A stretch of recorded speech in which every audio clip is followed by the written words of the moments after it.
I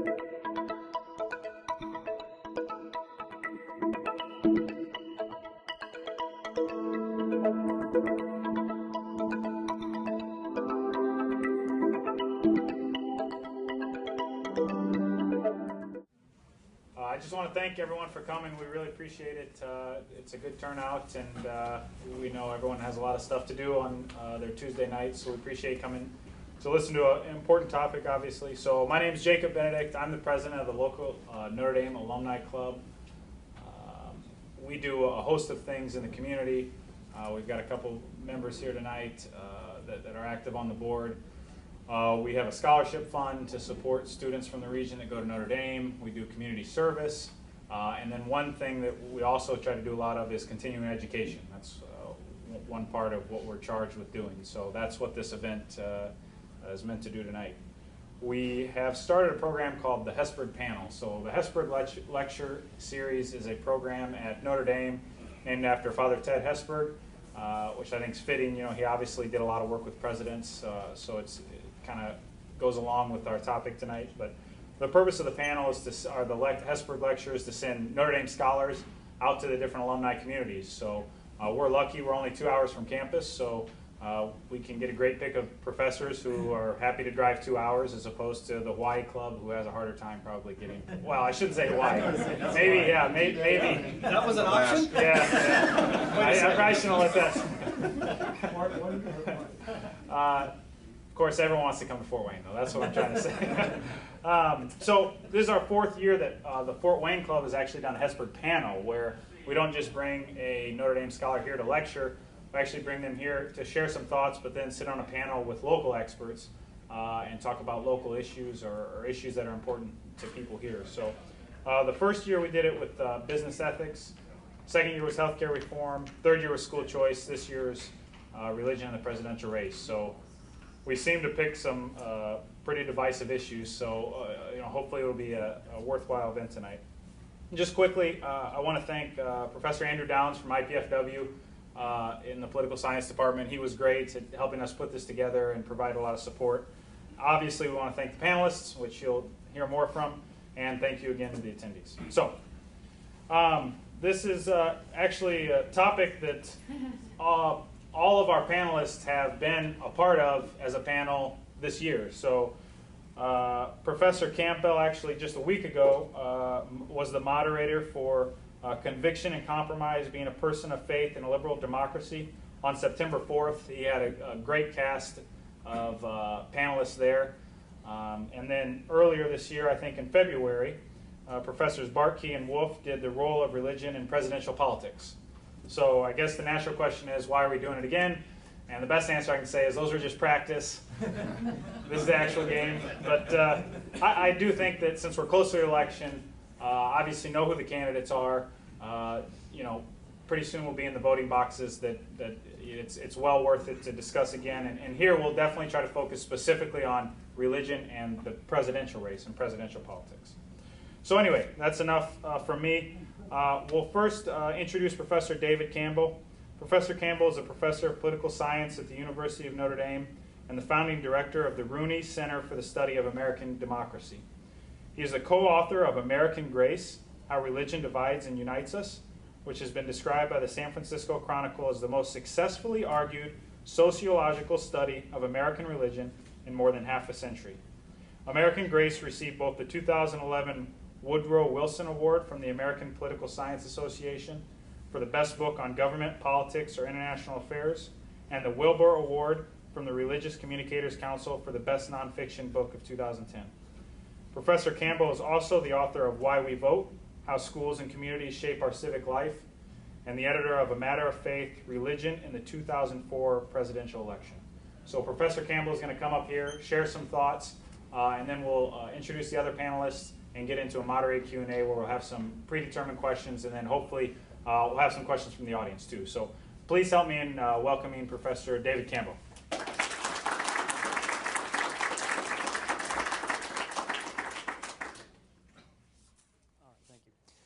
Let me just take a moment by way of introduction and first of all tell you a little bit more about myself.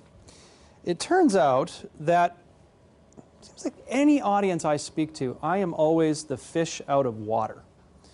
I teach at Notre Dame, and I'm not Catholic. I teach American politics, and I'm not an American. I'm Canadian. But I appreciate the opportunity to live in your great land here. A foreigner amongst you. Well, this leads to some sort of humorous moments. A few years ago, I was asked to participate in a panel discussion, much like this one, actually. There, the theme was Catholics in American politics. And so I began with what passes for a joke in political science, which is really not saying much, really. As I, introduced myself and said that, here I am, I'm neither a Catholic nor an American, but if you can, stand to listen to what a non-Catholic, non-American has to say about Catholics in American politics, stick around, right? And that was the joke. Well, there was a reporter there from The Observer. Now, I love The Observer, I do. It's a very important part of our campus life, but sometimes I do have to wonder about their reporters, because the headline story the next day read as the following, commenting on this panel. It said, yesterday, Professor David Campbell, neither a Catholic nor an American, said da-da-da-da-da-da. So sometimes we're defined by what we're not, I suppose, than by what we are. Let me also, if I could, also just briefly tell you a little bit about this event that was held 1 week ago that was mentioned in the introduction. It was part of the Notre Dame Forum, which of course is a series of events sponsored by the President's Office at Notre Dame, all on a common theme, all meant to draw students and faculty together in discussion over a common topic over the course of the academic year. Previous forums have been on subjects like globalization. Last year it was on K-12 education. And this year, it's on the challenges facing America's democracy. So essentially a discussion around the election, but with a nonpartisan cast. And the very first of these events was this forum panel discussion that was mentioned again in the introduction, where we brought a series of religious leaders together to have them talk about what it means to be a person of faith in a liberal democracy. And I just wanted to pause and note that it was truly a historic occasion. Let me tell you who we had on one stage at Notre Dame. We had Pastor Rick Warren, pastor of the Saddleback Megachurch in Southern California, and probably the closest thing we have to the leading evangelical Protestant in the country. I think you could make a case that he has sort of inherited the mantle from Billy Graham. We had Richard Cizik, who was a former leader in the National Association of Evangelicals, and since then has had a falling out with them over some political differences, which led to some interesting discussion on the stage. We had Archbishop Joseph Kurtz, who is the Archbishop in Louisville, Kentucky, representing the Catholics. We figured we should have a Catholic there. We had David Saperstein, is a Reform Jewish rabbi and a prominent voice on questions regarding church and state in America. And then we had Elder Dallin Oaks of the Church of Jesus Christ of Latter-day Saints, the Mormons. It almost sounds like a bad joke. We had a priest and a rabbi and a Mormon apostle, but there we were. And it really is a compliment to the university that Notre Dame could bring that group together. There are very few institutions anywhere on the planet, I think, who could successfully bring that particular cast of characters together. And they came because they know that Notre Dame is not only a serious university, but it's a university that takes its religious mission seriously. And I imagine that's something that will be relevant in our discussion today. Also, before I move into my remarks, I should note, of course, it is always humbling to speak on September 11th. It is worth noting that today, of course, is the 11th anniversary of the terrorist attacks. And I don't know about you, but somehow I think it's appropriate that we pause in the morning to remember the attacks and then we carry on with our lives. And I think it's just worth pausing to remember that today is not just any day. Well, today I'm going to talk about three things, just briefly, I promise. I know it's always frightening when you see the professor up here with PowerPoint. How many slides does this guy have? I promise, just a few. I'm going to talk about three themes that pertain to this broad question of religion and our presidential election. The three themes are the Catholic vote, or as you'll see, the Catholic votes, and I'll explain what I mean by that. Then I'm going to talk about something I call the stained glass ceiling, the idea that some have speculated that the Republican nominee's religious background may turn out to be an impediment in this presidential election. And we'll talk a little bit about Mitt Romney's Mormonism. And then lastly, I'd like to touch on a mega trend, if you will, in American society. That is one of the themes of this book that was also mentioned in the introduction that Bob Putnam and I wrote a few years ago, American Grace, creeping secularism. And that is an important change that's occurring in American society that gets some discussion, but perhaps not as much as it should. And I'll talk a little bit about what we mean by creeping secularism and what we think some of the causes of it are. All right, let's begin with the Catholic vote, or the Catholic votes. You are going to read over the next few months as we head up toward the election all about American Catholics, the quintessential swing voting bloc in America. I would like to suggest to you today that while there was once a nearly monolithic bloc of voters within the Catholic tradition, that those days are gone, and that it is actually a myth to speak of the Catholic vote.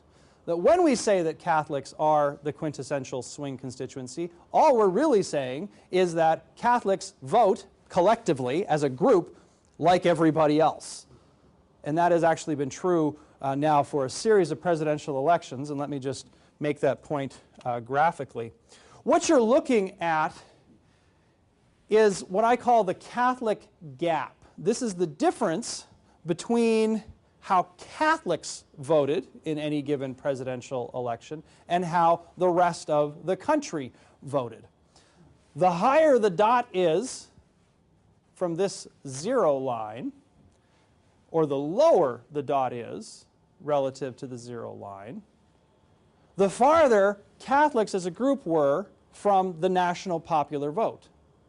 And the way I've designed the graph, if the line is up here, it means that Catholics were more democratic than the population as a whole. And well, you can see that back in the 50s, and especially in 1960, that's the year, of course, that John F. Kennedy ran, Catholics were quite different than the popular vote. They were much more heavily democratic. But then, over time, that difference has basically disappeared, such that by the time we get to 2000, 2004, 2008, you really don't see much difference at all between the way Catholics voted and the way the popular vote goes. Now, that doesn't mean, of course, that political strategists can ignore the Catholic vote. What it means is they need to think of the Catholic votes plural, because there are Republican Catholics. Those are, generally speaking, Catholics who are more devout in the faith. Obviously, there are lots of exceptions to that, but in general, that's what you find. There are Latino Catholics, a group that is highly devout, but it sort of runs counter to that other general trend. Latino Catholics generally lean toward the Democratic Party. And then we have lots of Catholics in between. And I think it is striking that both vice presidential nominees this year are themselves, of course, Catholic and represent very different wings of Catholicism. And this has gotten a little bit of attention in the press, but really it's quite remarkable, isn't it, that Catholics have essentially come a long way. We've come a long way since at least 1960, when the question of whether a Catholic could be in the White House and not be subject to dictates from the Vatican, those days are gone. And today we see Catholics on both sides of the aisle, as represented by both Joe Biden and Paul Ryan. Well, that idea that Catholics have come a long way actually feeds into my second theme, the stained glass ceiling. As I'm sure everyone in the room knows, in 1960, John F. Kennedy faced a lot of questions about his Catholic background, as did Al Smith in 1928, when he also ran as the Democratic Party's nominee for the presidency, also a Catholic. But it's quite remarkable that Catholics as a group have undergone just an amazing change in their popular perception from just 1960 to the present. There are lots of different ways that I could show that, but let me use this figure to make that point and then also to highlight the potential problems that Mitt Romney might face because of his religious background. What you're looking at is a rather complicated figure that, believe it or not, tells you how people of different faiths think about those of other religions in America. This comes from American Grace, the book that Bob Putnam and I have written. And let me explain what all these dots and such mean. We did a big survey. Surveyed over 3,000 Americans. It was a representative survey of the national population, done through scientific sampling. And we asked people all sorts of questions. We asked them everything you'd want to know about their religious background, about their political life, about their civic involvement. And among those many questions, we asked them how they perceive a bunch of different religious groups. We actually asked them about some other things too, but we'll focus here on the religions. And we did this using something that I swear whenever I mention it to an audience, I always get a few snickers because it just sounds like the most ridiculous thing. But it's known as a feeling thermometer, which I know sounds like something you'd use in therapy maybe. Let's all pull out our feeling thermometers. But all this means is it's a question that we ask on the survey that asks people to rate, in this case, religious groups, but we could have done it with political candidates or brands of toothpaste or whatever else. We ask them to rate these religions on a scale of 0 to 100. 0 means you don't feel so warm or so positive about them. 100 means you feel very warm or very positive about them. And 50 would mean you feel neutral. Okay? So we ask people, well, how do you feel about Jews, and how do you feel about Catholics, and how do you feel about Mormons and evangelical Protestants and a bunch of other groups? And what this figure shows you is how people in America perceive a bunch of different religious groups, but we've taken out the referent group itself from their rating. In other words, this is how non-Catholics feel about Catholics. It's how non-Jews feel about Jews. It's a different story to look at how groups perceive themselves. And in the Q&A, I'd be happy to get into that. But for now, we'll focus on how others view these groups. Okay, and of course, the higher the dot is on the graph, the more positively they are perceived by the rest of America. And then the size of that circle is just how large the group is within the American population. Okay, so with that big, long introduction, what do we learn from this? Well, I can tell you that the most popular religious group in America today are the Jews. But I've spoken to a lot of audiences, and I can tell you that no Jew believes that. But there it is. Actually, I don't mean to make light of that. Anti-Semitism is hardly dead. But it is interesting that many Americans actually do, at least by this measure, have a positive perception of Jews. But right next to the Jews are the Catholics. And right next to them are the mainline Protestants. Now, mainline Protestants, they're like Methodists and Presbyterians and Episcopalians. And that shouldn't come as a surprise. After all, this is a group we refer to as the main line. But Catholics and Jews, it's very interesting that they sort of come at the top of this rating. Because even though we didn't do feeling thermometers 50 years ago or 100 years ago, I am 100% confident that if we did, that's not where these two groups would have been. John F. Kennedy, I'm sure, would be shocked to see that Catholics today rate at the top, because in 1960 it sure didn't feel like that to him. Okay. And we've got a bunch of other groups that are quite interesting here. The evangelical Protestants, who rate a little bit ahead of people who are not religious. And then we have these three groups down here. We have the Muslims, the Buddhists, and the Mormons. And I want to focus a little bit on the Mormons because, of course, that's the religious background of Mitt Romney. A lot has been written about Romney's religious background. My point here is simply to note that he's in a position very much like John F. Kennedy was in 1960. In fact, many of the questions that have been raised about Romney's religion are parallel to questions raised about Kennedy's back in 1960. Here's some data to sort of make that point. The Gallup poll has, for many years, asked a question, again, of a sample of the American population that goes like this. If your party nominated a generally well-qualified person who happened to be a blank, in this case a Catholic, would you vote for that person? you might be interested to know that when they first asked this question back in the 1930s, they were asking about a woman running for president. It's a shocking idea in the 1930s. And the way the question was worded, I'm not making this up, was actually, if your party nominated an otherwise generally well-qualified candidate. I'm not kidding. That's the way they worded it. Times have changed. This is the percentage who say that they would vote for a Catholic, going back, in this case, to roughly 1940 up to the present. And you can see that at the time that John Kennedy was running for the presidency, roughly 30% of Americans openly said they would not vote for a Catholic for president. But that changed. Kennedy's elected, line goes up, and it stays up. So to today, this is really a non-issue. I have not really heard much discussion of whether or not people should or shouldn't vote for the Romney-Ryan ticket or the Obama-Biden ticket because of the Catholicism of the two vice presidential candidates. Here's the same question, this time asked about a Jewish candidate for the presidency. You can see a very similar trend, the upward line.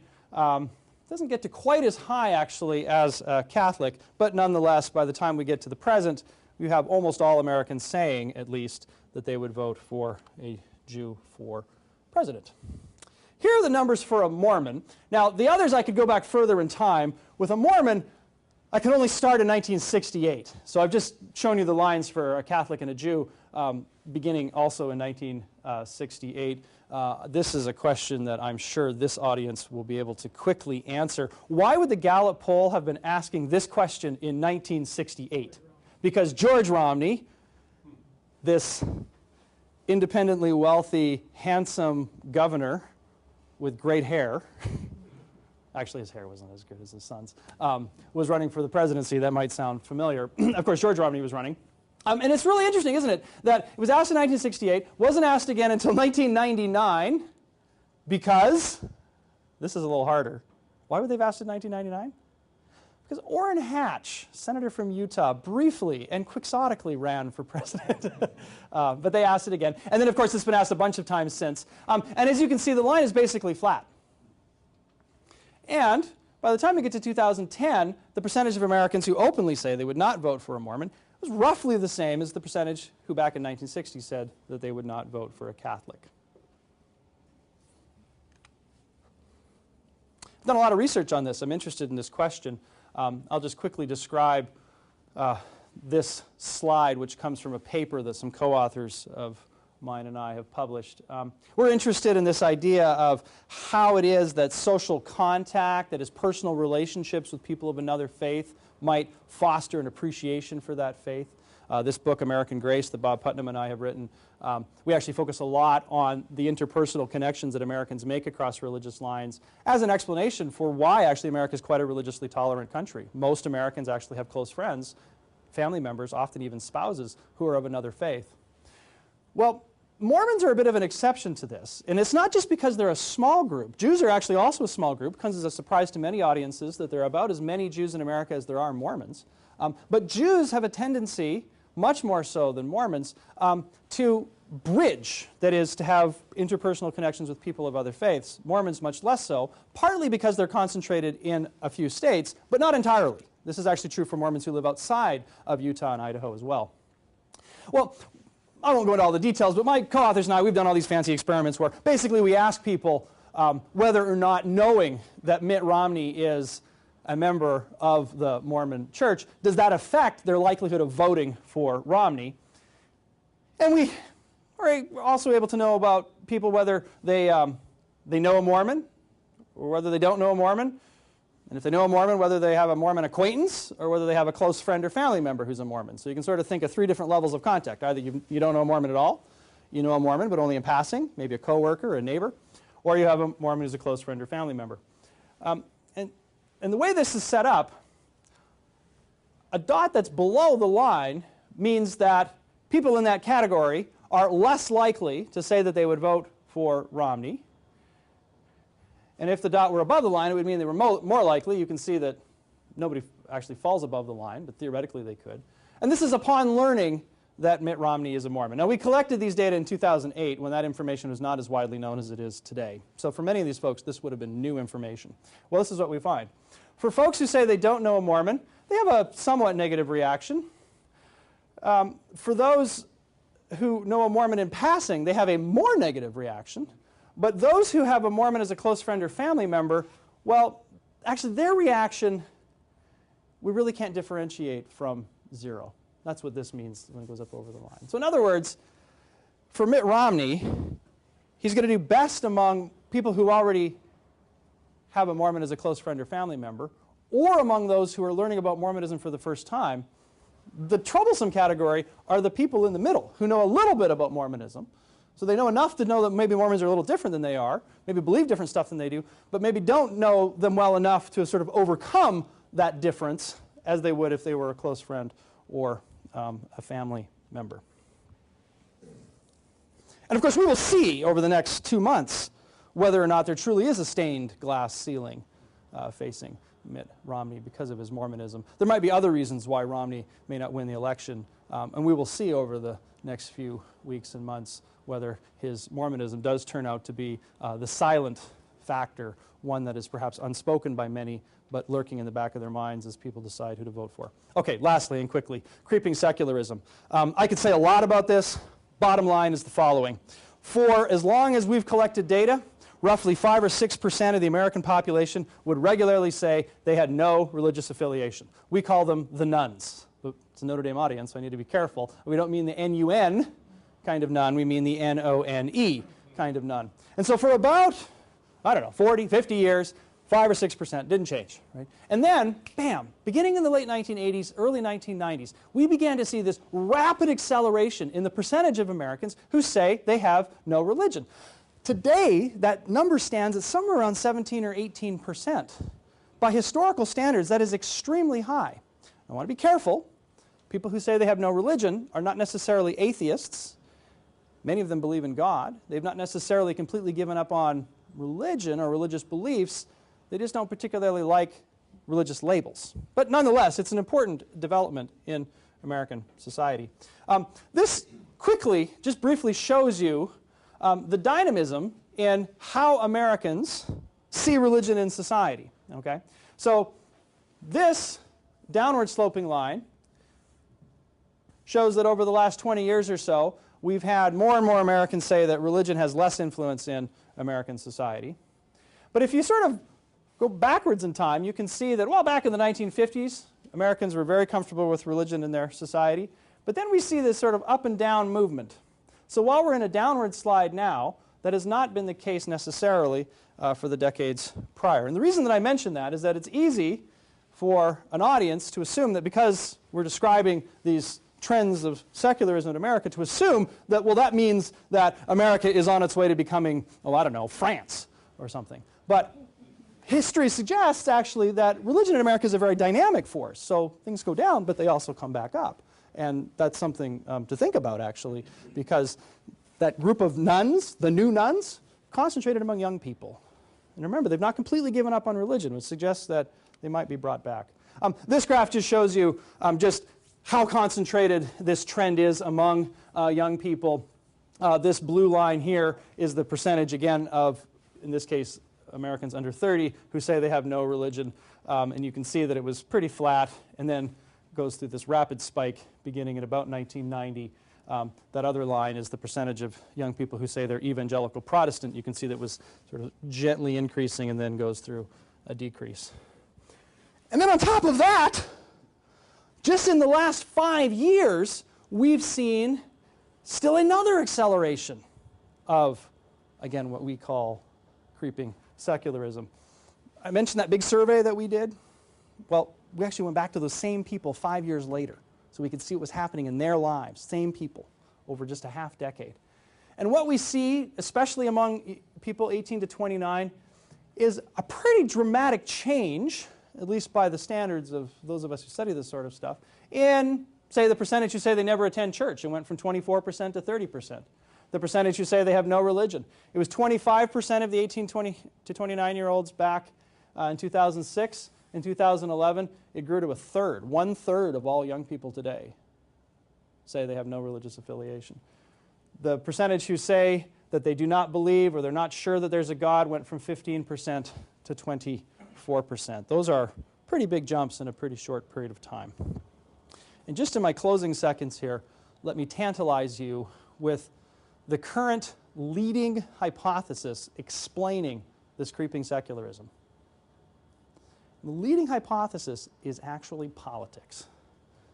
That of all the things that we've looked at that explain why there was this rapid increase in the percentage of people who were moving away from a religious label, beginning in the late 80s, early 90s, the leading culprit is the mingling of religion and partisan politics. And I could go into detail about all the evidence for that, but loosely speaking, here's the intuition. It was at that time that we saw the rise of the religious right in American politics, whereby religion, which had often in American history stood outside of partisan politics, it was certainly involved in politics, but it was outside of party politics, became very closely embedded within one party. And these folks who are now telling us that they don't want anything to do with organized religion are almost entirely concentrated among political moderates and political liberals. So in closing, some things to think about. We've seen the Catholic vote, or Catholic votes. I've talked a little bit about the stained glass ceiling, and maybe we can discuss more about that in the Q&A. And I've hopefully introduced the idea that the secularism that we see rising in America may have something to do with our political environment. Thank you.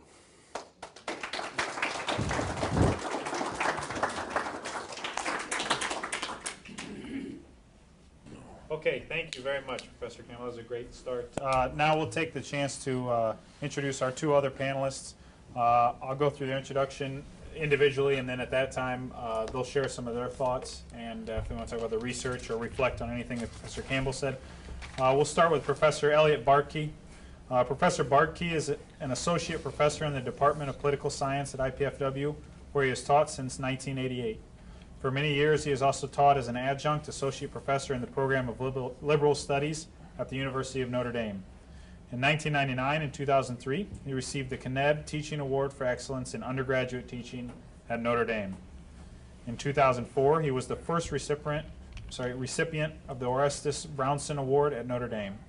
Professor Bartkey's publications include articles and essays on religion and politics, American political thought, ancient political thought, and Jewish political thought. Professor Bartkey is also president of the Jewish American Affairs Committee of Indiana. Please welcome Professor Bartkey. Go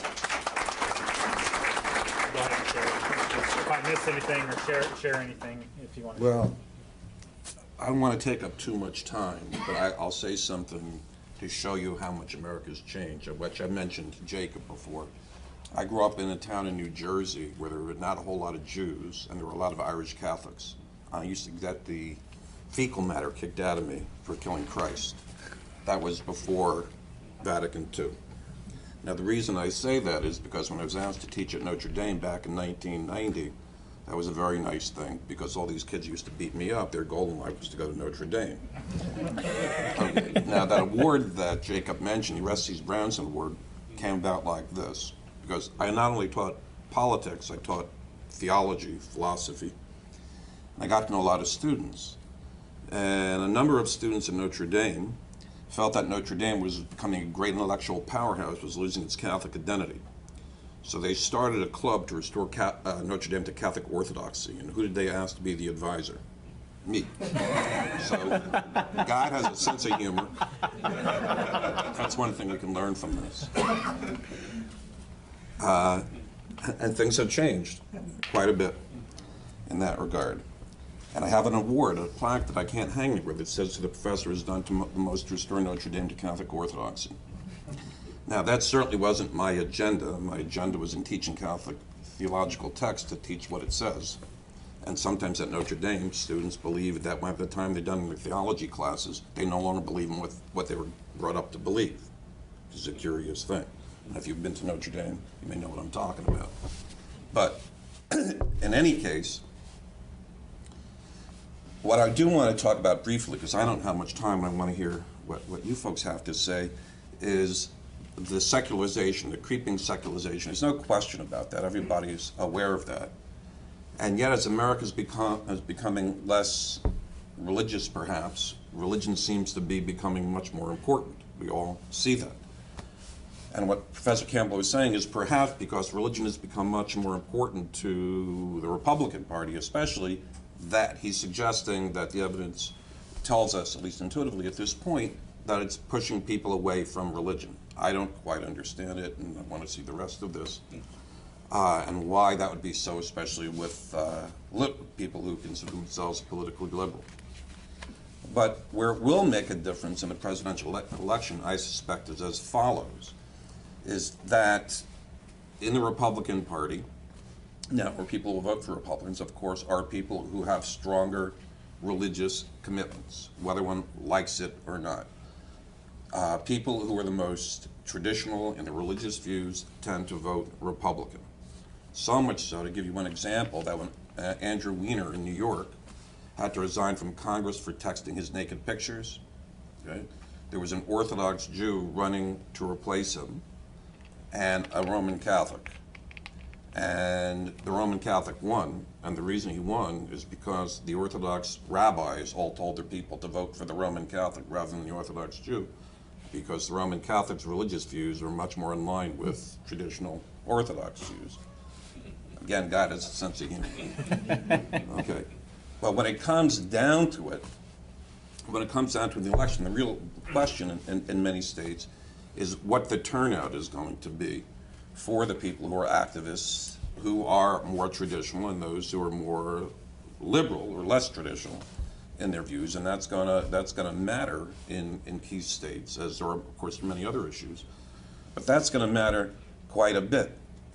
And in Ohio, you should know that in Ohio and many other states where evangelicals were putting on the ballot constitutional amendments or legal changes so that marriage should be defined as between a man and a woman, Karl Rove was telling people not to do that because Karl Rove was afraid that this was going to chase away the moderates.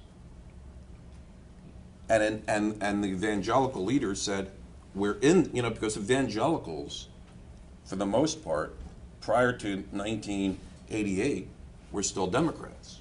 In fact, a good friend of mine, a political scientist, Hubert Morgan, was following around Pat Robertson in 1988, and the week after Pat Robertson didn't do so well in the South in the Republican primary, he said, Elliot, guess why we didn't do so well in the South? And I said, what's that, Hubert? And he said, because most of our people are still Democrats. They can't vote in a Republican primary. It's not like Indiana, where you show up on that day and vote. They weren't registered to do it, and they didn't even think it through. Now they're registered. And in places like Ohio and other places, not in the presidential election, but in congressional elections, that made a difference. That in 2010 made a difference where evangelicals did come out. They weren't listening to Karl Rove, and it can make a difference again. So on the one hand, and I'm saying that because a lot of what people are saying, the real issue now is there are smaller numbers of undecided voters who appear to be moderate. And that's going to make the difference. But of course, a big difference too, and that can make a difference, is the ability of the Republican Party and the Democratic Party to get out their activist base, whether liberal or conservative. And I suspect, and you can tell me if I'm wrong about this, David, because I've been asked about this by different stations and news media about evangelicals, Baptists in particular, having doubts about voting for Romney because he's a Mormon. And in fact, there's recently been some articles in papers about that, but I'm not sure how you separate the fact that Romney is flip-flopped on key issues for these folks. In other words, is it that he's really a Mormon, or suppose he'd been consistently pro-life, pro the traditional definition of marriage and so on and so forth. Anyway, I'll stop with that and go on. And then finally we have Professor Michael Wolf. Professor Wolf is an associate professor at IPFW and teaches and researches on public opinion, voting, and American politics. He has written, co-written, or co-edited numerous articles, book chapters, research reports, as well as with Laura Morales, and I'm going to botch this name, Mr. Akita. Political Discussions in Modern Democracies, A Comparative Perspective. His current book project involves reasons for the lack of compromise and rise of political Incivility in American Politics. Please help me welcome Professor Wolf.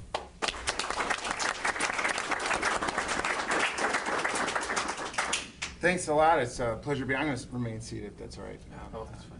But I also want to indicate my cross pressures. I'm Irish Catholic as well, but this is a tough week for me because I went to Michigan State as an undergrad. So sorry.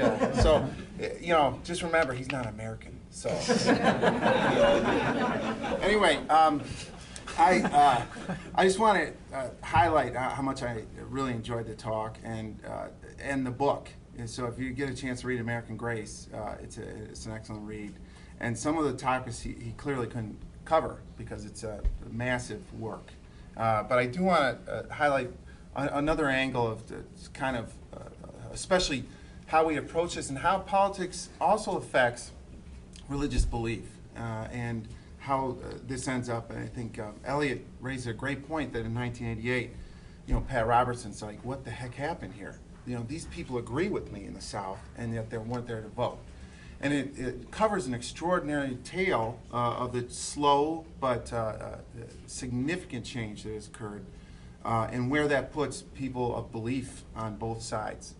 And that is the Southern realignment to the Republican Party, which has been a long and slow-moving process, and has shifted from being centered first on civil rights issues, then moving on to issues of the different views of the economy with the Southern economic growth, and ending really, as some of the scholars highlight, on social issues as a way to mobilize people to the Republican Party that tended to believe that way all along, right? And as a result, however, you have a counter realignment that has occurred about a decade later in the Northeast. That when the Republican Party, where these rock-ribbed Northeastern Republicans who truly believed in what republicanism was, shifted with these appeals, they slowly moved to the Democratic Party. And if you kind of concentrate on some of the literature on this point, that it's only 25 years ago where there's a distinction, or 25 years ago there was no distinction between two parties. So if you look at grades for pro-abortion positions for members of Congress, Republicans and Democrats had the same percentage of grades in the United States Senate. So this demonstrates how much we've shifted on these issues, and a lot of it is due to this regionalism. And I think it's a fascinating result because it fills in a story here that it's no wonder why then we have this affecting people's religious belief, as pointed out at the last point of the nuns. So, but where does this leave us now? I think there's some important parts. That it's very difficult first for Catholics, because Catholics are a cross-section of America. So you have liberal Catholics and conservative Catholics, and this is obviously something that came through in the talk. In addition, it leaves a very tough job for the Catholic leadership. If you read, what the American College of Catholic Bishops says about political participation and everything, you would think that you took the last 2 weeks and the two platforms and fell down and shuffled up the positions. I mean, it's extremely difficult to distinguish any clarity of where the Republican kind of positioning would end and the Democratic begin, because the church doesn't fit. It fits both and neither at the same time. And as mentioned, this is highlighted with the two vice presidential positions. And so that's an extremely stressful position. And as we see the cardinal offering and going and praying with both political parties at their play, and he must have covered his ears for part of this and then cheered for other parts at both times. It demonstrates the real difficulty that is in our future. Because if you look, what do you conclude at the end? What do each of the parties conclude at the end of this election? The Republicans, do they say, if they lose in November, we have won exactly one election where we received more votes in the national election since 1988. So this direction that we went, pumping up the pro-religious components and social issues, has it paid off or not? They'll have a very different answer depending on whether they win or not, right? The Democrats, if they lose, after certainly coming out with a little bit of lead after the convention, they might say, is this triangulation and moving away from Bill Clinton and toward what we saw last week, certainly at the convention, toward more socially liberal positions, and very clearly so. Has that paid off? Could that be an explanation? So we're going to be left after this election with one party really questioning where it stands on its approach to social issues and religiosity generally. And that's why also I have to say, because my own research right now is dealing with political incivility, and it's not good, I can guarantee you. And I don't see a way out, because as the story I told, the slow story of the South and the Northeast particularly, there's not a whole lot of moderates left that can sit down in a room and agree. And the result, an encouraging sign maybe for Catholic citizenship, and certainly what the Cardinal was highlighting, is trying to get people to sign pledges toward civility in how they approach politics. That maybe that's an avenue. And that's, I'm biased, that's my own research right now. I see some shaking heads. I agree with you. I don't see it happening necessarily. And it's not always that civility is the best thing. Sometimes it's good to air our differences and everything. I don't want to put it like that. But if there's some traction here, maybe that's it. But I don't want to go too far on that. So. Thank you very much. Well, that's a lot of information, obviously, to get started, and a great introduction. So looking at the questions we have here for the moderated portion, we're not going to cover all the bases that they've covered. So hopefully, as the audience gets your questions, you can really help address some of these issues. What we'll do is we'll go one from the prepared questions and then one of the audience. So we'll start off with prepared. Number 2 on your sheets. You guys mentioned this a bit, but it'd be interesting to just kind of go along the line, and you've had some theories on this, but personally, what is your prediction for how important or influential the president's religious views in shaping voter decisions are, and this specifically this election? So how important will the religious principles of Obama and Romney be to this particular election? You want to start with this? A few weeks ago, the Pew Forum on Religion and Public Life, an organization that I have worked with in the past, although I had nothing to do with this particular report, they issued a report in which they said that it looks like Romney's religion is not going to matter much in the presidential election. And the reason that they said that is they said, well, of those who were aware of Romney's religion, which is nowhere near 100% of the American population, but of those who were aware of it, which was something like 60%, of those, 80% said it wouldn't bother them. And the folks at Pew concluded that this means that his religion is inconsequential.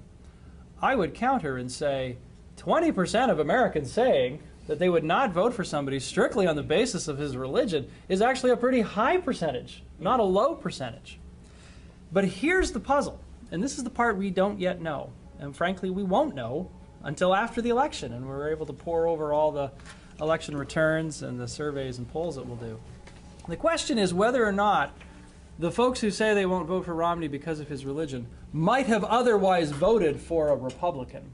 Because this is what makes Romney's religious background so interesting. There are actually 2 groups that might have an issue with it.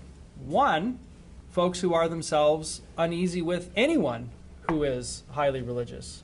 And do not be mistaken, Mitt Romney is a personally religious man. And then there's, of course, this other group who are themselves religious, but of a different flavor. They play for a different team. Generally evangelical Protestants who have had a long-standing theological argument with Mormons over all sorts of matters, and probably doesn't help that both groups are proselytizing religions, and so they often compete against each other for converts. But of course, those evangelical Protestants, well, they lean heavily Republican, right? So it's not really clear where it's going to come out for them. Thus far, the polling suggests that they're willing to hold their noses and vote for Romney because they really don't like Barack Obama. The folks on the other side, the highly secular folks, it's not clear that they would ever vote for any Republican, because this is a group that is heavily Democratic. So it could very well be, actually, that even though there are 20% of Americans walking around saying that they wouldn't vote for a Mormon, it may in the end not have any effect on the election itself. But if I could just talk for 30 more seconds, where it might have an effect going forward is not in whether or not Mitt Romney is elected, but actually how Americans perceive Mormons as a group. And there are two possible scenarios here. One is the Kennedy scenario, whereby even if Romney doesn't win, the profile of Mormonism is sort of raised and people discover they actually have some neighbors who are Mormon and they're kind of weird, but not so bad. Or, and some of the data suggests that the or scenario might be the one that is playing out, we could end up with attitudes toward Mormons being yet another example of partisan polarization in America. Because what we've seen over the last few months is a warming toward Mormons among Republicans, not surprisingly because of Mitt Romney. If that persists, and those on the political left, or Democrats anyway, do not have a warm feeling toward Mormonism, that is not, I think, a healthy proposition, not for our politics, but for the state of religious tolerance in America. That's great. Professor Barkey? Professor? I don't think we know enough until after the fact. I'm never wrong when I make predictions, but I only make them after the fact. And so where are these people located? Where is the 20% located? That's really critical. So for example, if you're talking about Baptists in Virginia or North Carolina who would never vote for a Mormon, then that can make the difference as to those electoral votes. And that's the only way it's going to really make a substantial difference, other than the very important issues of the long term, the way people perceived in America. And that's really all I have to say about it. Professor Wolf? I have nothing to add on the Mitt Romney side, but on the Barack Obama side, things get dark as far as the Jeremiah Wright stuff. There's been a hesitance to raise it because of the how much there's a dual motivation that produces that, and it's unknown quantity. But the other thing that, as things get tight, you don't know. I mean, the guy plays golf on Sunday. Is someone going to raise? I can't imagine, as we get closer in a very close election, that somebody doesn't raise, the question that he plays golf on Sunday rather than goes to church. I don't know if it's rather, but I'm sure things are out there, and we will see the Obama side get raised eventually too, I imagine. Okay, great. Question from the audience. Who wants to take a first crack at it? Yeah, go ahead. Sure. The question about whether people would vote for Romney, I think, has typically been framed as a question of his theology as a Mormon, or the Mormon beliefs. But what you presented made me wonder, you see that dip in support or answer to that question about voting for a Mormon there at the end, and I thought maybe that and the politics driving people out of religion are connected, that in that period of time, as the Mormon Church become affiliated with the Republican Party in a lot of people's minds through Proposition 8 in California and Mitt Romney being a standard bearer, is it possible that some of the people answering that question are responding to the Mormons as a political group as opposed to questions about their religious beliefs? And if you want to get into it, what does that say about the church's decision to get involved in those kind of issues and whether it was good for them as a church? That's actually a very interesting and important point to note, and I want to be clear about this, actually, at least in my own feelings on this. I actually think it's perfectly reasonable for a voter to use all sorts of aspects of a candidate's background to try to infer what that candidate would do if he or she were elected. And religion is undoubtedly going to be a part of that. And so, for people who would say, well, when I look at what Mormons believe, and that leads me to infer that Romney would do X, Y, and Z in office in terms of policy, that doesn't seem unreasonable to me. That's a different matter than saying I couldn't vote for this guy because of the church that he attends, separate from what I think he might do in office based on those beliefs, but just simply a matter of, he plays for Team X, therefore I could never vote for him. Now, the question of whether or not the Mormon Church has dug itself into a hole by being so closely affiliated with one party and of course, in particular, the issue of same-sex marriage, is itself an interesting one, and one that I can tell you from within Mormon circles, because I myself am actually Mormon, generates a lot of concern among church leaders. You will find this to be a shock that even though Mormons as a group are actually the most Republican religious group in America, far more than evangelical Protestants. In spite of that, the LDS church leadership has actually in the last few years made efforts to try to encourage people on the other side of the aisle within Mormonism, because the church recognizes the danger that you are describing. Whether that means that the LDS church will hold back from further political involvement is yet to be seen. I can say it's actually a relatively rare event, but due to the nature of sort of the way Mormonism works, when the church gets involved, as we saw in California in 2008, it goes in full bore, and Mormons respond and are mobilized. And I've actually written a little on this. That mobilization, however, the key to it is that it's rare. If it were to happen on a regular occasion, or the church were to try to spark that mobilization on a regular basis, it would not be nearly as effective. It's because it's infrequent that it has the potency that it does. So maybe it's good for religious tolerance that the most vociferous criticism lately has been from Harry Reid. Yeah, Right? it is actually an it's interesting good. thing that we have Harry Reid, who's of course also Mormon, and definitely someone who gets under Mitt Romney's skin. I'll just put that in a way that few other, I think, politicians do. Professor Wolf, we'll start with you on number 3, and this is something that Professor Campbell just touched on. It'd be interesting to explore when we talk about a specific belief of a candidate, or perhaps something that, in the case of Obama, a pastor of his church had said. A, how do voters, in actuality, how does that impact elections? And B, just as a voter, what do you think the right way is to look at that? Is that something, should voters, is it right to dig into the Mormon faith to say, okay, Governor Romney is high up in the Mormon faith, this is what the Mormon faith believes, this is a good litmus test for whether I think he should be president, and the same with President Obama and Jeremiah Wright? Yeah, I think there's two elements to this. One aspect is much of the way the voters look at things, and this comes through in David's work and the scholarship generally on religion and politics, is that religiosity now is far more important indicator of how people vote, Republican or Democrat, than necessarily is denomination. I mean, denomination is still very important, but it doesn't do the same. So in many ways, the voters are putting blinders on some of these issues and maybe looking past some of that.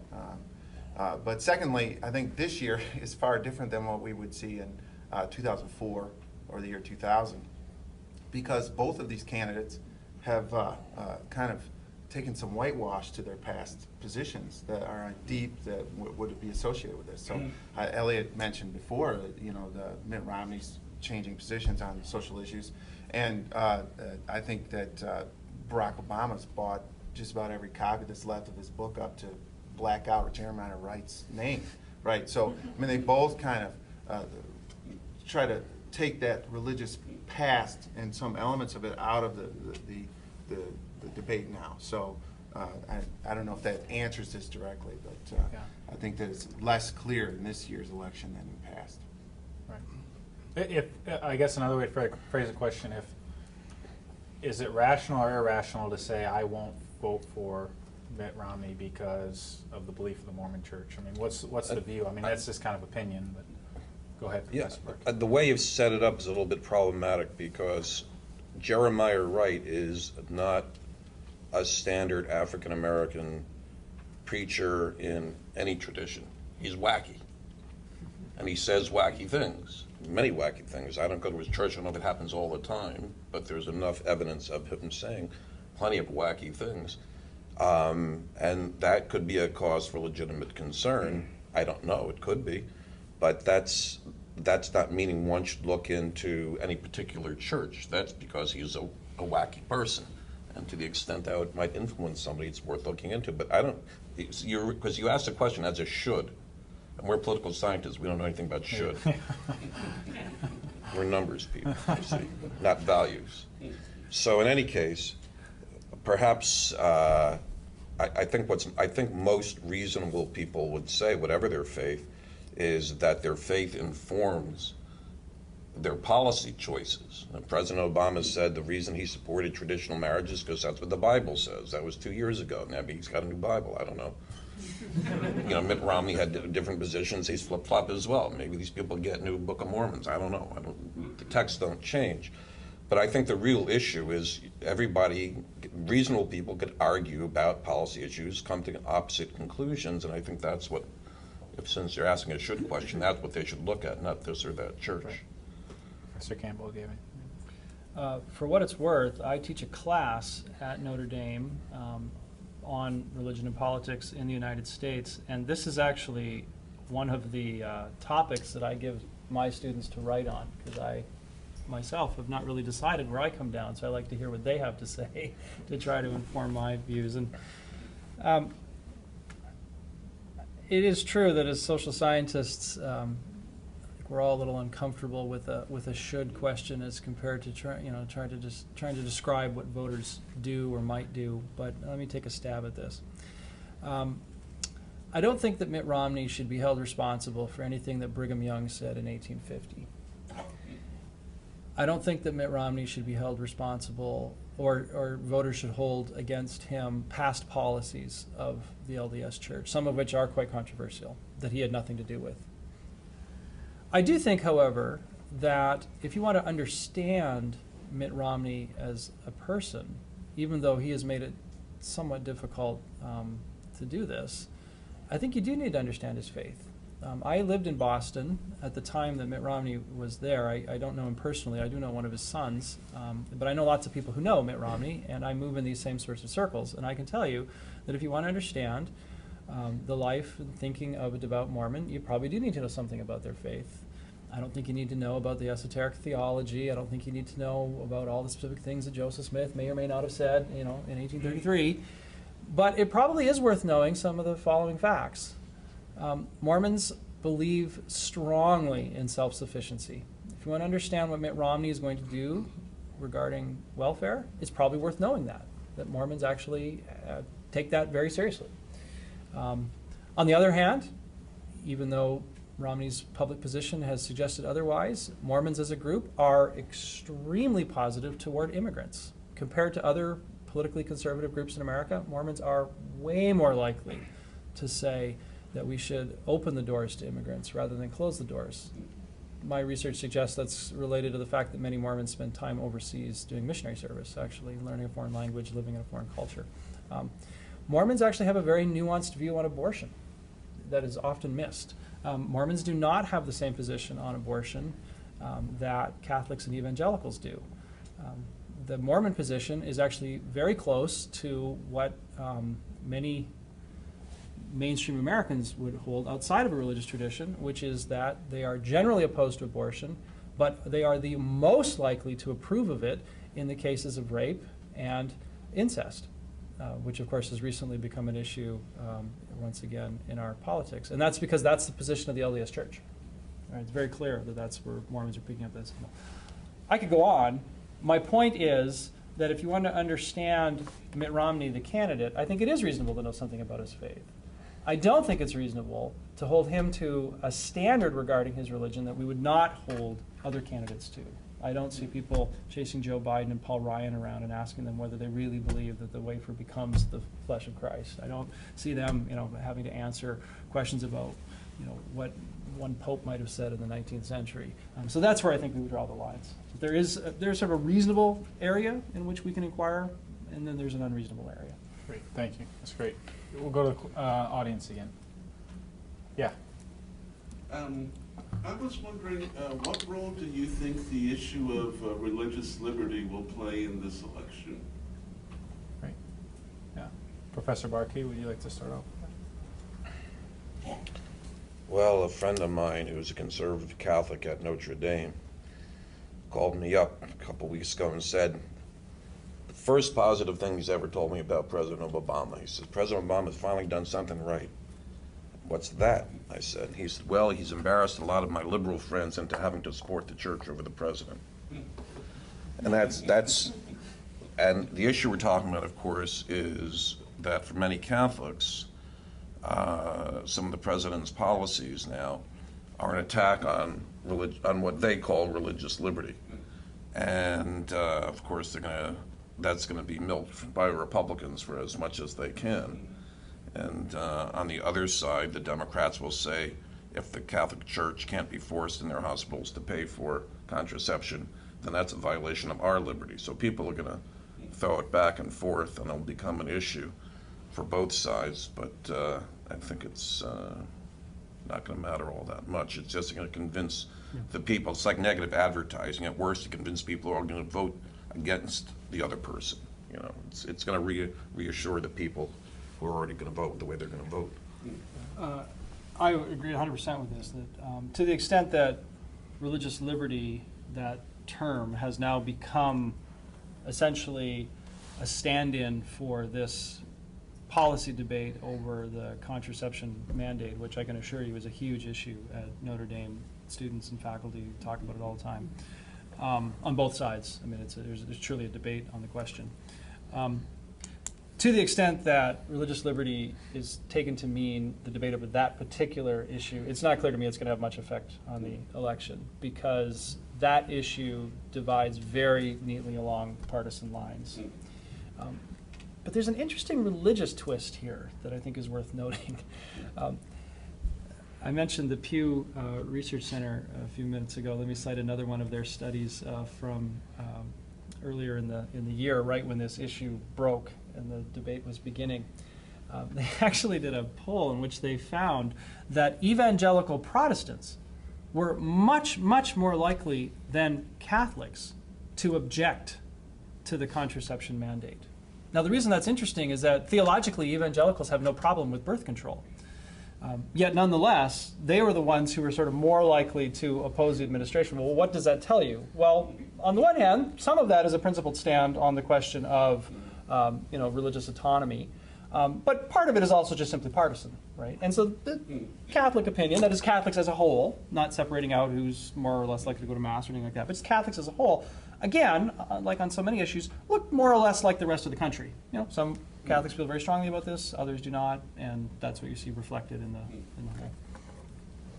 You have anything to add to that? I don't have much to add. I think after the election, when the courts deal with this, it's going to be an extremely important point in American politics to talk about, religious beliefs and employers and the civil liberties of the employees. That this is going to be either clarify or confuse it for generations. So more than just this election, it's an extremely important issue. Thank you. Thank you for that question. Okay, we'll go down to number 8, and I'll add just a little bit to it. We've seen some statistics and some views going back to the 50s and 30s. We're going to go way back now to the founding fathers, and if you could share maybe what their views on these issues were, or if they were here today, how they would view the current role of religion in presidential politics. Professor Campbell, if you want to start us off.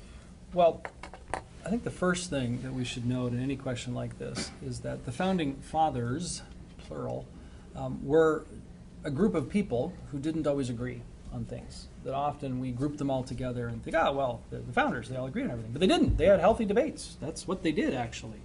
And my colleague at Notre Dame, Philip Munoz, has actually written a very nice book on this subject. It's entitled God and the Founders. And what Philip has done is he's gone and researched, well, what were the views of, he wasn't able to do all of the founders, but he looks at 3 in particular. And he was interested in what they thought regarding essentially church and state and the role of religion in society. And it turns out, in the 3 that he looks at, were James Madison, Thomas Jefferson, and George Washington. Washington actually doesn't get as much attention in these sorts of discussions as Madison and Jefferson do, but obviously Washington was an important player, and he had some pretty interesting views on this.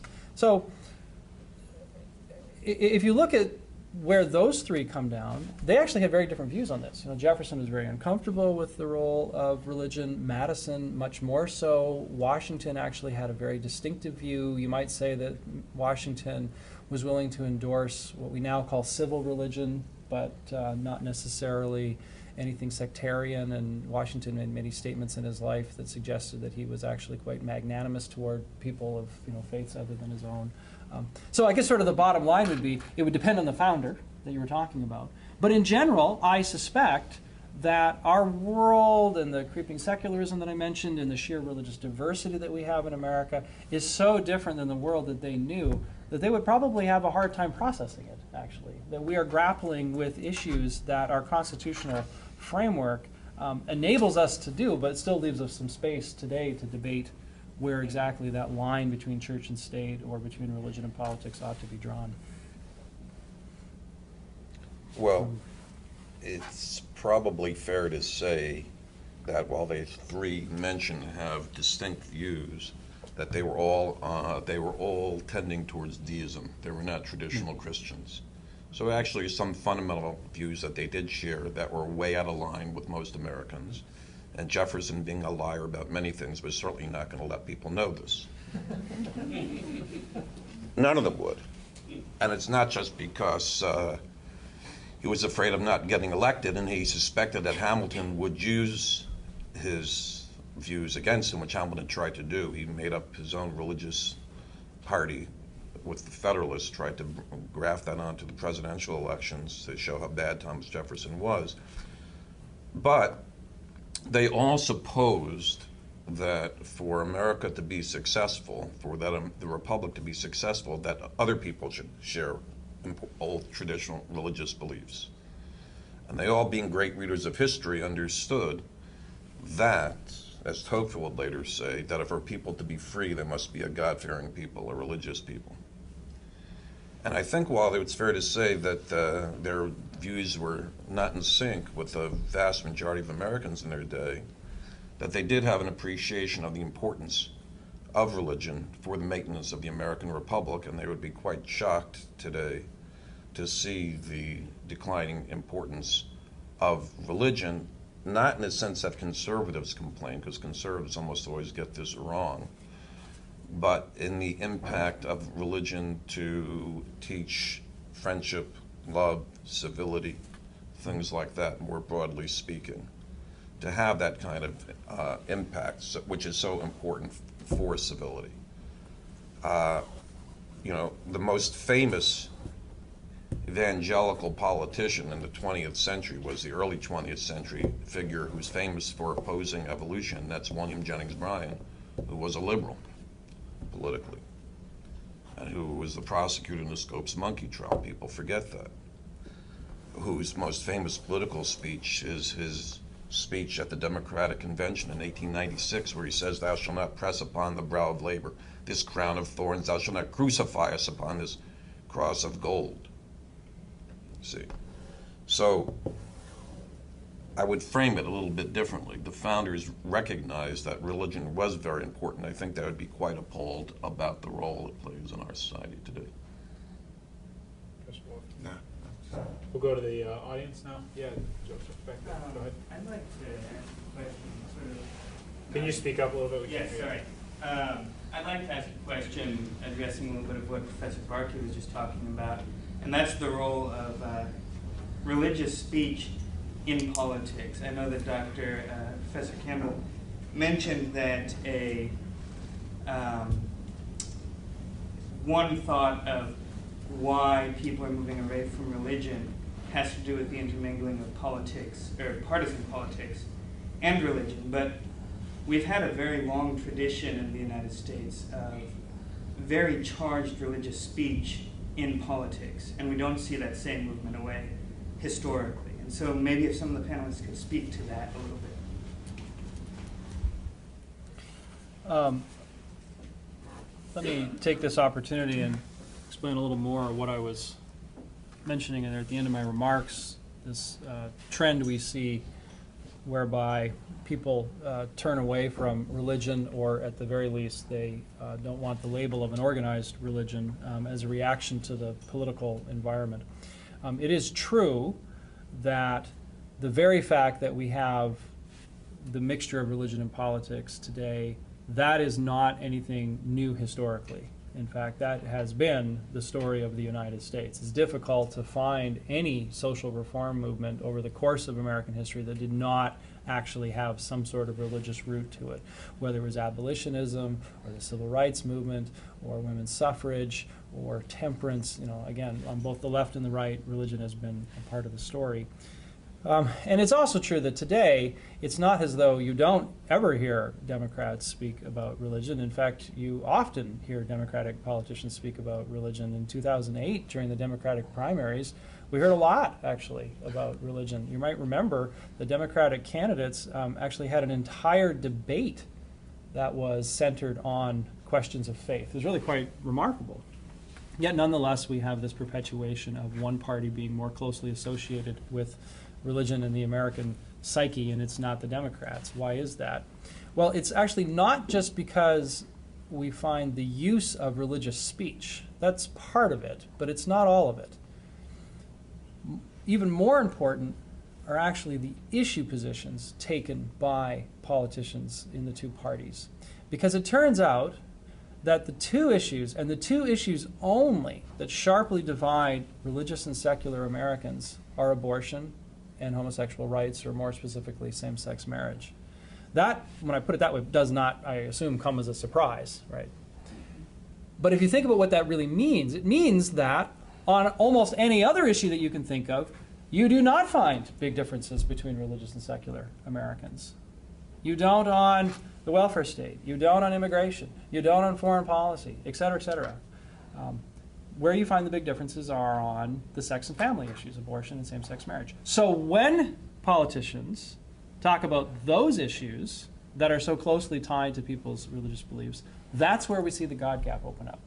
And it used to be that we didn't fight elections over those issues. You know, it's amazing that in 1960, when John Kennedy was running for the presidency, he never had to answer any questions about abortion because it wasn't on the agenda. Right? That didn't come onto the political agenda until 1973, really, after Roe v. Wade. Today, our politicians can't seem to stop talking about social issues. And that's a big reason why we see this close association in the public mind with religion in one party.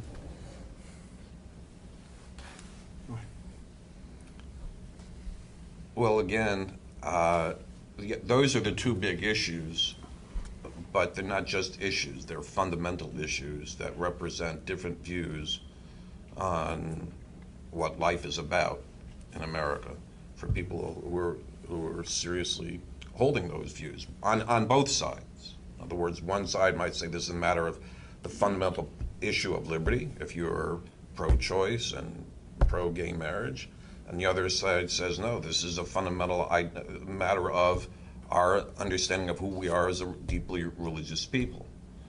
Okay, so and it impacts, I think, worldviews on other issues as well, although it doesn't come up in politics. And my experience in talking, for example, in talking to people in the state legislature, which I do, who are very, very conservative, who want to talk about the Constitution and religion, I'm always shocked by their lack of knowledge of the Constitution and religious principles. And as to quote Tocqueville again, for most Americans, religion's a matter of opinion.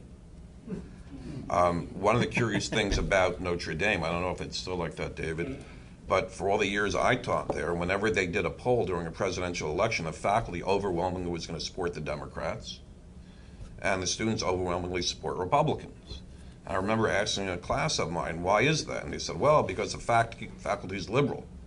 And I said, what do you mean by that? Well, they support welfare programs, and they listed all economic issues. And I said, that's curious. So you're Republicans, overwhelmingly Republicans, because the faculty are liberal on the economic issues. So why are you Republican? Economic issues. So wait a second, what about the church's position on abortion and marriage and things like this? I said, what's that? And he said, well, you know, I know that's the church's opinion, but our opinion is that it should be left to the individual. So I said, well, you students are a bunch of damn Democrats then. You know, you're all confused. And they still gave you an award. Well,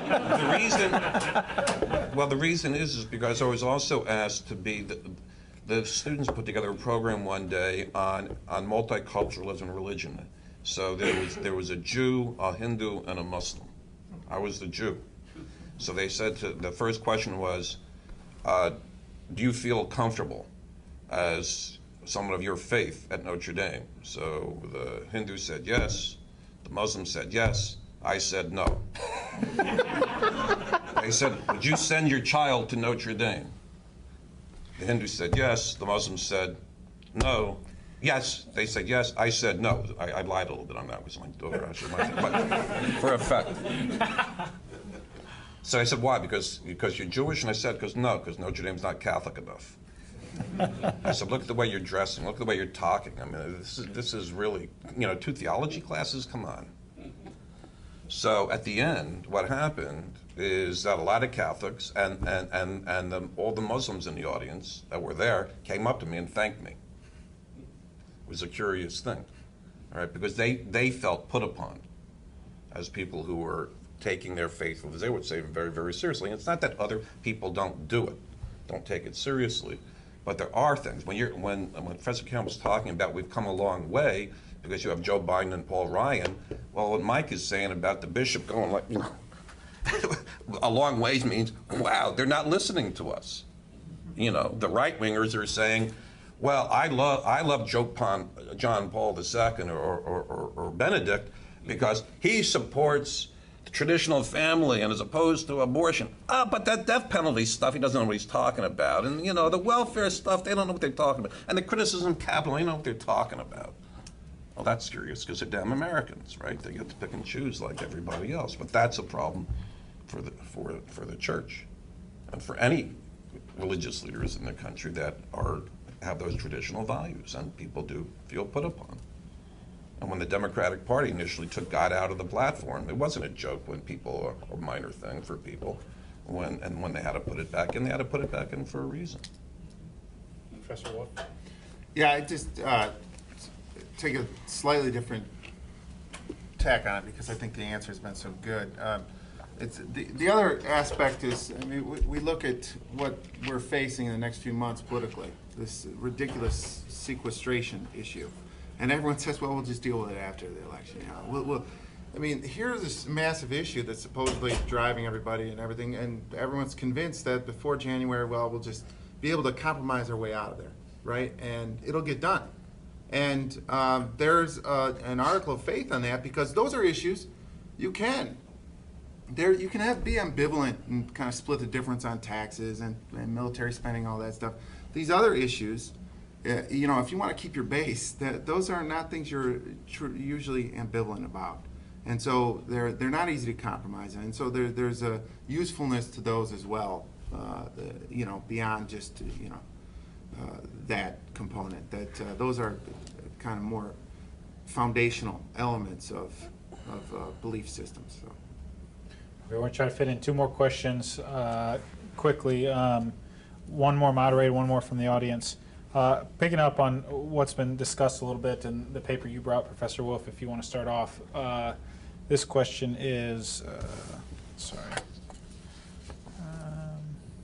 number 7.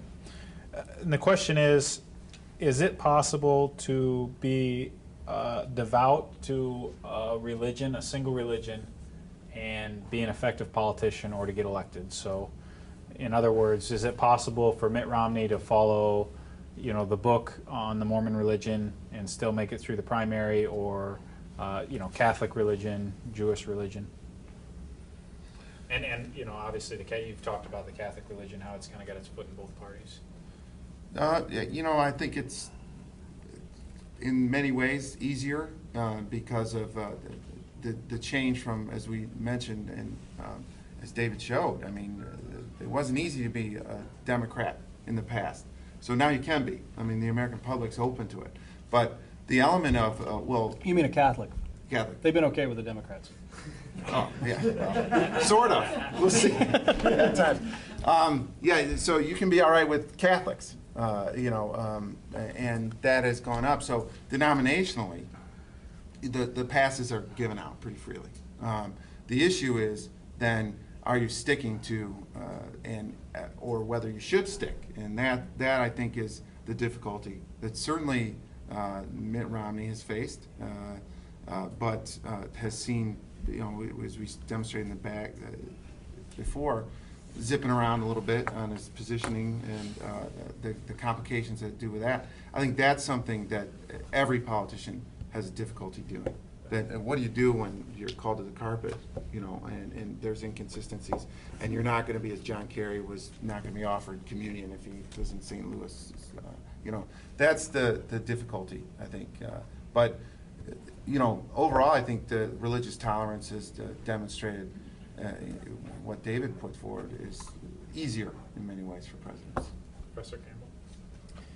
I think that we should keep in mind when we think about how a president's religion might affect what he does in office, that both Jimmy Carter and George W. Bush were self-described evangelical Protestants.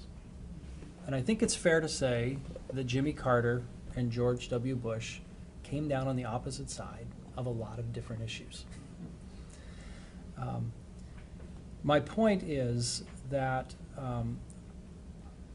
I think while I'm willing to take at face value a political candidate's assertion of faith, I'm not always convinced that we as voters can be certain how an elected official will draw upon his or her faith when making policy decisions.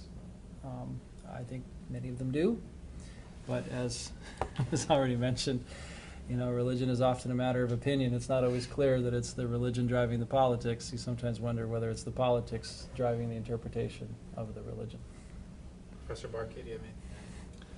Well, at the extreme end, to put it quite simply, if somebody was so devout that they couldn't find themselves upholding the law of the land in their beliefs, that would certainly be a problem.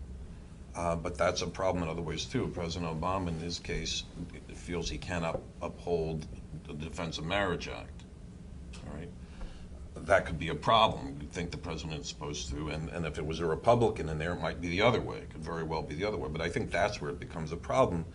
But probably, fortunately for us, yes, Jimmy Carter and George Bush were both evangelicals and did have very different beliefs about what that meant and what policy meant, and they're entitled to their opinions because it's a free country. Can I just quickly note, just to build on that, just something that might be of interest for this audience to be reminded of this fact. A lot of attention is often paid to the speech that John Kennedy gave in September of 1960 to the Houston Ministerial Association, which is generally thought to be the speech that kind of settled the Catholic question. He addressed what it meant to be a Catholic running for office. One of the aspects of that speech I think is often missed is that one of the things that Kennedy said was that if he ever saw a conflict between his faith and the duties of his office, he would resign the office, which I think is interesting, sort of what you were saying, that there might come a time when a devout believer, doesn't feel he can uphold the law of the land. And Kennedy sort of laid that out in that speech. We often forget that little twist in how he was discussing his religion. Because it long didn't have to do with adultery. I'm not here to talk about Kennedy's Catholicism, how he practiced it. Okay, one more question from the audience. Michael's hand was up first. Maybe we'll have time to get to it. Go ahead, Michael. I'm going to ask you a question that may stretch your comfort level. I'm going to ask you to make some perhaps projections on this whole issue of creeping secularism. But I'll give you a way to cop out if you'd like to just address the second part of the question. So my question stems from kind of this entire discussion, the notion of this discussion of religion and politics. And all good things happen out of Facebook. So I posted on Facebook that we were going to have this discussion, and as perhaps not surprisingly, there was a lot of emotional reaction just at the mere notion of religion and politics, posted by, I happen to be a Republican, and sponsored and hosted by Notre Dame. There's an immediate assumption and reaction to that, and by some, not a lot, but it's negative. And I think that so we've talked about this creeping secularism amongst especially the younger generations. So I'll let you cop out and say, do you have any kind of reaction to, just the entire notion of this discussion causing, an emotional reaction amongst probably the younger generations, the discussion of religion and politics in general being inflammatory and not being open for, what was certainly meant to be a civil discourse and honest debate. But there are people that aren't even ready to hear that. And where will that take, perhaps, that demographic? So that's, do you have an emotional reaction, and do you have a projection of what that means with creeping secularism and so forth? So emotional reaction, or just do you have any projections, statistics-wise, and et cetera? So Notre Dame, Republican posting it, president and religion, all those three things listed. Are you Negative just really reaction. interested in people getting turned off? Do we have predictions about people getting turned off? Right, well, just by the debate itself being potentially inflammatory, the notion of having a discussion. Well, it's not just religion and politics. A polite person doesn't talk about religion or politics. Yeah. You see, so this is a double whammy. Some of those around? Well, fortunately not. Let me just say that the reaction that you described, welcome to my world. Because this is what I do. Is I go around and talk to audiences like this about religion and politics. It is interesting. I assume that what you're really saying is that people saw this Facebook post and assumed that this was going to be a Republican pep rally. Is that what I'm... Let's go with it. So whenever I'm asked to speak somewhere, they think I'm a Democrat automatically. I'll touch on the projection question, maybe not in quite the way you were thinking, but it's worth noting. I showed you this evidence over the last 5 years, just in a 5-year period, that we've seen an acceleration in young people especially turning away from religion in various ways. But there's actually another trend that I didn't show you over the 5-year period that is equally interesting. The single biggest change that we've seen over that 5-year period of all the various things that we asked people, and I assure you this was a long interview. We know a lot about these folks.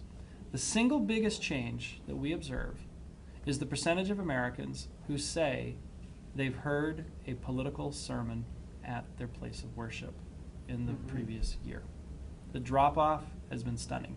Nothing else that we have in our data matches the drop-off on that. Now, why is that? We speculate. We don't know. We speculate that increasingly religious leaders, by which we mean local clergy, that they recognize that the mixture of religion and partisan politics is dangerous for religion, and that they have begun to pull away from that. We'd like to think it's because they all went and read our book, American Grace, and said, oh, well, that's going to change everything, but maybe not. However, I don't think that means that these trends are going to go away in the short term, maybe not in the medium term, because it's not just what the religious folks are doing that matters, it's also what the political folks do. And it won't be until politicians pull away from using religious rhetoric or emphasizing the issues that divide religious and secular Americans that we might see a change in the gap. Professor Wolf, yeah. I mean, this is a natural reaction. I just, to back up, I mean, one of the figures that was put up was, for the Mormonism, was the difference between an acquaintance. I thought that was fascinating, and really knowing people. And I think this is a real should issue. I know we're not supposed to be doing that, Elliot, but you know, the other area I like to study is the political discussion. And we know that these discussions where you are exposed to things you're uncomfortable with, and belief system, whether it's religion, politics, everything, it leads to so much superior knowledge and empathy and all the positive things. But it's more important than that, you know, feel-good aspect that we should be doing this. So we should be having these talks. Is that this is the one area in American politics now, when you talk about polarization, that we actually citizens can do something about. We can control going to these or talking to other people and we can't control how the media's pitched, and that there's MSNBC and Fox News. We can't control the you know, political elites staking out positions and everything. But this is an area that Americans do have complete control over their individual lives. But we have been, as mentioned, you're not supposed to talk about politics and religion in mixed circumstances. So we move away from the very thing that is a really politically superior position for empathy and tolerance. So it's, to your point, I'm not answering your question, I'm just making it that much more important of a question, I guess. Okay, well, this is great. If you guys have any closing thoughts or something that you think is important to look for in this election, or anything you wanted to say that wasn't said, you know, we cover a lot of ground. Go Irish, beat Spartans.